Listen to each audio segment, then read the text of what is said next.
Bapak, Ibu, dan saudara-saudariku yang terkasih, salve damai Kristus beserta kita.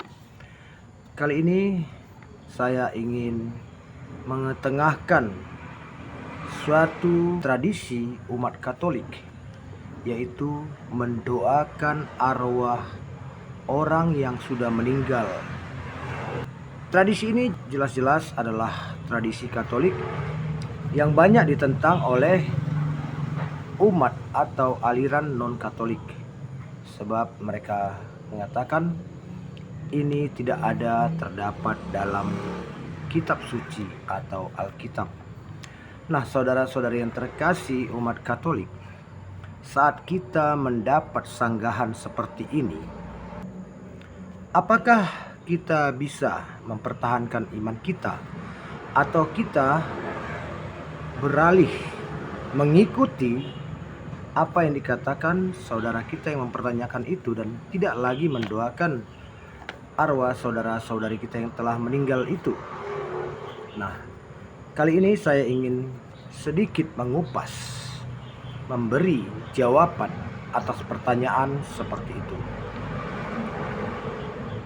Dalam kitab suci yang terdapat dalam Perjanjian Lama atau di dalam Deuterokanonika, bila kita lihat di 2 Makabi 12 ayat 43 sampai 46, di sana kita akan mendapati Yudas Makabe yang melakukan upacara penebusan dosa bagi para serdadu yang telah meninggal, dengan harapan agar mereka dapat diselamatkan untuk memasuki kerajaan surga. Lalu bila kita mengungkapkan kitab 2 Makabi ini, biasanya mereka akan mengatakan itu adalah kanon kedua, itu tidak masuk dalam kanon utama. Nah, saudara-saudara yang terkasih, dalam kanonisasi Alkitab, sejak kanon pertama, Deuterokanonika sudah ada dalam pengkanonan itu. Jadi, tidak benar bahwa ini adalah kitab yang ditambahkan. Sebab sejak semula kanon kitab suci, Deuterokanonika sudah ada. Dan bagi mereka yang menghapus Deuterokanonika ini, sehingga mereka tidak menemukan alasan untuk mendoakan arwah orang yang sudah meninggal, itu bukan menjadi tanggung jawab kita. Itu adalah tanggung jawab mereka yang menghilangkan kitab Deuterokanonika sehingga tidak menemukan dasar Alkitabiah yang menyatakan untuk mendoakan arwah orang meninggal. Kemudian, di manakah posisi arwah yang sudah meninggal itu yang butuh didoakan? Jelas, arwah yang butuh didoakan tidak berada di neraka. Sebab dalam iman kita, arwah yang sudah berada dalam neraka, dia telah terputus hubungannya dengan Allah dan tidak akan pernah bisa diselamatkan, walaupun lewat doa-doa dari orang-orang yang masih hidup atau dari orang-orang yang berada di gereja berjuang. Lalu di manakah posisi mereka? Mereka dalam iman gereja kita berada di purgatorium, di mana mereka butuh penyucian.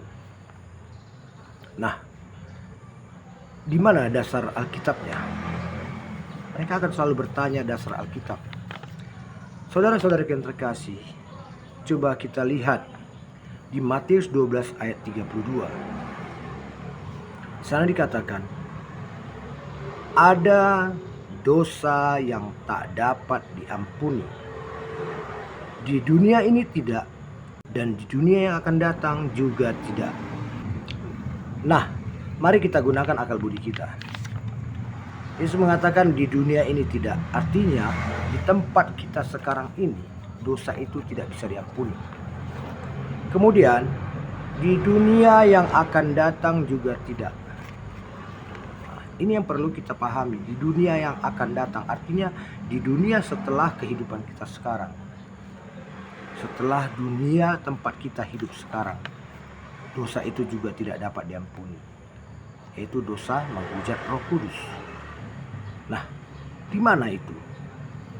Yang jelas tempat itu bukanlah neraka. Dan tempat itu juga bukan surga. Sebab kita tahu di neraka tidak ada lagi pengampunan. Dan di surga tidak ada setitik noda pun dosa di sana. Artinya di surga tidak ada lagi yang butuh diampuni. Andai ada saudara kita yang sudah berada di surga, yaitu para kudus, mereka tidak butuh lagi doa-doa kita karena mereka telah suci. Mereka tidak lagi mempunyai sedikit pun dosa. Jika di surga tidak dan di neraka tidak, lalu di manakah tempat ada dosa yang bisa diampuni itu selain dunia sekarang? Itulah yang kita sebut purgatorium, di mana suatu tempat masih ada dosa yang bisa diampuni. Memang secara eksplisit dalam kitab suci tidak dikatakan purgatorium, tidak dikatakan api penyucian, tapi secara implisit dikatakan ada satu tempat dunia yang lain setelah dunia ini, ada dosa yang bisa diampuni di sana. Bisakah kita sebut itu neraka? Jelas tidak. Bisakah kita sebut itu surga? Juga tidak. Jadi antara surga dan neraka ada satu tempat di mana dosa bisa diampuni. Itulah yang kita sebut purgatorium. Dan kita meyakini karena kita adalah makhluk yang lemah, selalu bergelimang dengan dosa. Saat kita berdosa dan kita mengakhiri hidup di dunia ini, maka kita masih mempunyai dosa yang butuh penyucian. Kita belum bisa masuk ke surga karena di surga tidak ada dosa.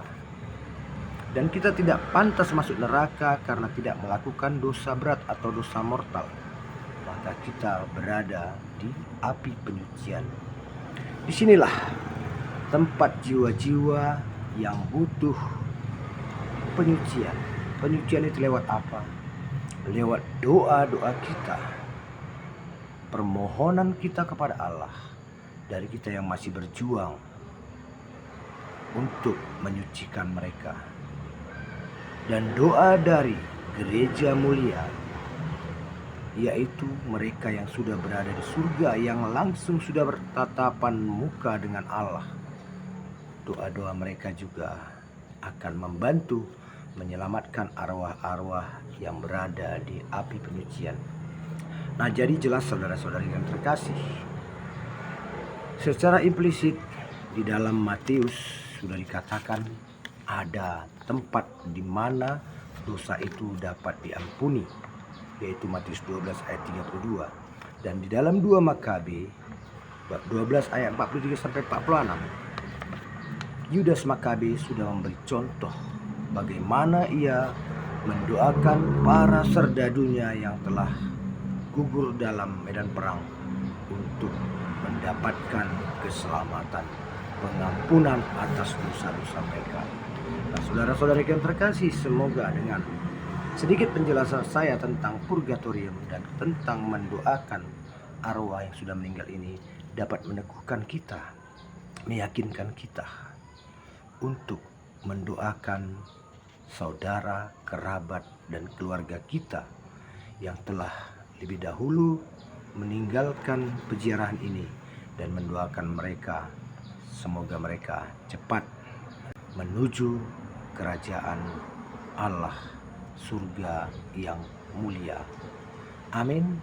Semoga penjelasan saya ini berguna bagi saudara-saudara umat Katolik dalam mempertahankan iman kita. Tuhan Yesus memberkati.